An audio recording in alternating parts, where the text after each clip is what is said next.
صلی اللہ علیہ وسلم کی پیدائش سے شروع ہو گئی تھی. اصل میں نصرت ہے اللہ تعالی کی طرف سے وہ چیزیں نازل ہونا اور ایسے واقعات کا پیش آنا جس سے غیر اسلام کے قبول کرنے پر عاجز ہو جائیں. چنانچہ آپ نے فرمایا میں غیب نصرت بتا رہا ہوں کہ افراد دعوت پر غیب نصرت کیسے نازل ہوتی ہے.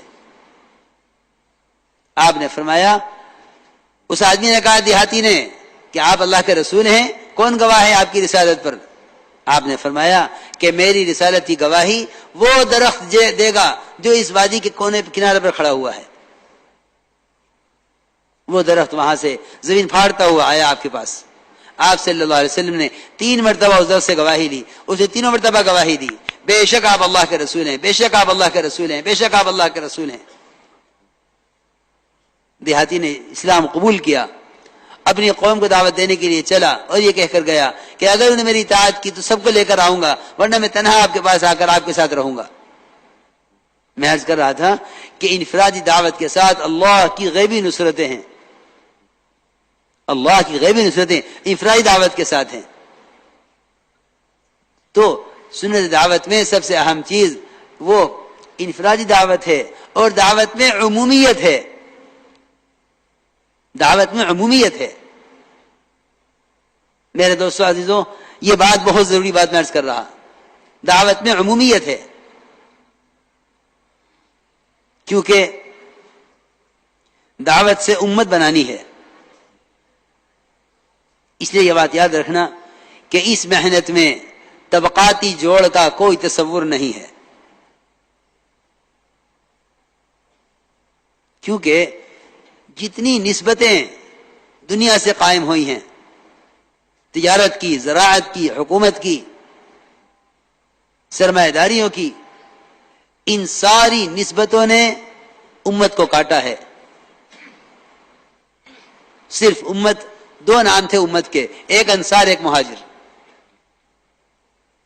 ان میں تاجر بھی تھے, کاشتکار بھی تھے, ملازم بھی تھے, ان میں اپنے علاقوں کے سرپنچ چودھری بھی تھے, سب تھے. لیکن انصار اور مہاجر کے علاوہ کوئی تیسری قسم نہیں ملتی صحابہ میں. امت طبقات میں بٹی ہوئی ہے. اللہ کی غیبی نصرتوں کے نزول کا جو اصل سبب ہے وہ امت کی اجتماعیت ہے. اس کو اجتماعیت نہیں کہتے کہ کالے یہاں جمع ہو گئے, گورے وہاں جمع ہو گئے, ایک زبان والے یہاں جمع ہو گئے, ایک زبان والے وہاں جمع ہو گئے. یہ امت کا تفرق ہے, یہ امت کی اجتماعیت نہیں ہے. امت کی اجتماعیت یہ ہے کہ امت کے درمیان سے طبقاتی فرق ختم ہو جائے. یہ امت کی اجتماعیت ہے کہ امت کے درمیان سے طبقاتی فرق ختم ہو, یہ امت کی اجتماعیت ہے.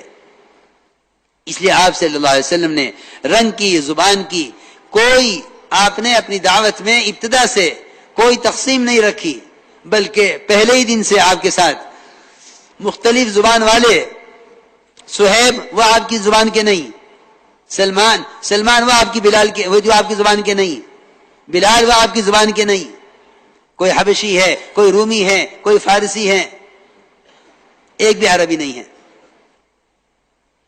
ایک کالا ہے, ایک گورا ہے, ایک غلام ہے, ایک آقا ہے, ایک عورت ہے, ایک بچہ ہے. یعنی ابتدا سے امت کی ساری قسموں کا آپ نے جمع فرما لیا. اس لیے اس کام میں طبقاتی جوڑ کا, طبقاتی خروج کا کوئی تصور نہیں ہے, کیونکہ طبقات میں بٹ کے امت کی تربیت ہی نہیں ہے. امت کی تربیت امتی اختلاط میں ہے. امت کی تربیت امت کے اختلاط میں ہے. ایک صحابی تھے اقسم ابن الجون, آپ نے فرمایا اے اقسم, اللہ کے راستے میں نکلا کرو اپنی قوم کے علاوہ کے ساتھ, تمہارے اخلاق اچھے ہو جائیں گے, تم اپنی قوم میں باعزت ہو جاؤ گے. اس میں کیا حکمت تھی کہ آپ نے حکم فرمایا حضرت اقسم کو کہ اللہ کے راستے میں نکلا کرو اپنی قوم کے علاوہ کے ساتھ. اپنی اپنی مناسبت والوں کے ساتھ نکلنے سے مجاہدہ نہیں پڑتا. مجاہدہ جو پڑے گا وہ تو اپنی طبیعت کے خلاف لوگوں کے ساتھ نکلنے میں پڑے گا. آپ نے اس لیے فرمایا یہ